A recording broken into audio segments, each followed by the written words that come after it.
Educational creativity চ্যানেলে সকলকে স্বাগত। আজ আবার কমিশন কলকাতা হাইকোর্টে কোর্ট নাম্বার 18 জাস্টিস অমৃতা সিনহার নিকট চাপ খেলো বা ঝাড় খেলো অ্যাকচুয়ালি যাকে বলা যায়। তো কি হলো শুনানিতে বিস্তারিত বলবো। আপনারা জানেন 30 নম্বর আইটেম থেকে কিছু আইটেম লিস্টেড ছিল।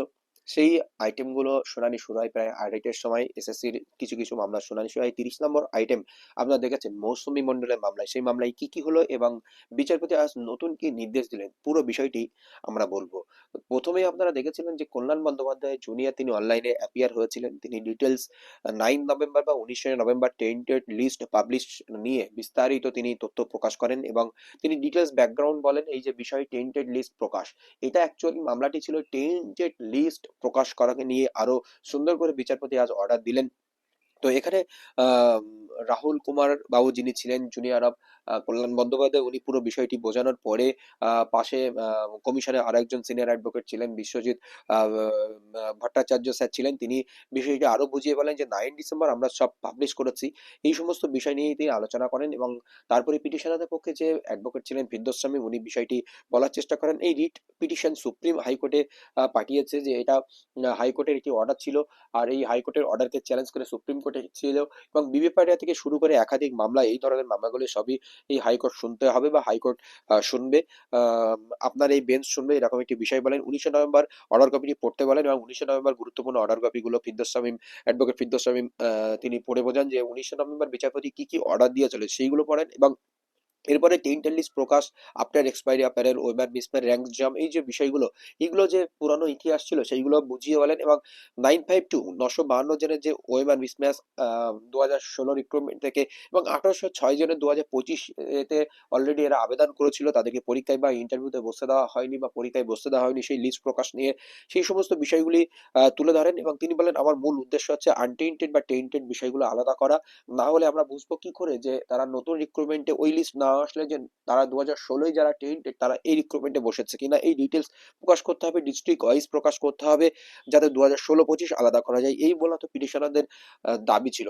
তো বিচারপতি বলেন যে আই আন্ডারস্টুড অল, আমি সবকিছু বুঝতে পেরেছি। এবার কমিশনকে প্রশ্ন করেন, তখন বিশ্বজিৎ ভট্টাচার্য উনি ছিলেন, তিনি টেন্টেড 1806 জনের লিস্ট প্রকাশ করেছে এই বিষয়ে তিনি গুরুত্বপূর্ণ তথ্য তুলে ধরেন এবং সেগুলো সম্পূর্ণ সিবিআই এর নির্দেশ অনুযায়ী সিবিআই যে টেন্টেড লিস্ট মানে মানে টেন্টেড যাদেরকে বলেছিল তাদের সেগুলো প্রকাশ করতে বলেছিলেন, সেই সব লিস্ট নিয়ে আলোচনা করেন। আমরা অলরেডি লিস্ট পাবলিশ করেছি। জাস্টিস বলেন লিস্ট 1806 জনের লিস্ট যেটি আজকে কমিশন আমাকে দিয়েছে সেটি প্রকাশ করা হয়েছে, ওই লিস্টটি সম্পূর্ণ ইনকমপ্লিট। তখন আহ, আপনারা বিশ্বজিৎ ভট্টাচার্য ছিলেন, উনি বললেন আমরা সবই প্রকাশ করি। জাস্টিস বলছেন no, 925 women mismatch list publish হয়েছে কি? তখন অ্যাডভোকেট বলেন কমিশনের পক্ষ থেকে বিশ্বরূপ ভট্টাচার্য, উনি বলেন যে প্রাইমা ফেসি পাবলিশ। জাস্টিস তখন বলে তার মানে হয়নি। তখন জাস্টিস একটু চড়া হয়ে কথা বলে। তো তখন আহ, বিশ্বরূপ ভট্টাচার্য স্যার বলেন ইনস্ট্রাকশন নিতে হবে আমাকে, আমাকে 2 মিনিট সময় দিন। নো, কোনো সময় দেওয়া যাবে না, ইনস্ট্রাকশন নিতে হবে মানে আপনার কোনো প্রস্তুতিই করা হয়নি, আপনারা প্রস্তুতি করেননি লিস্ট।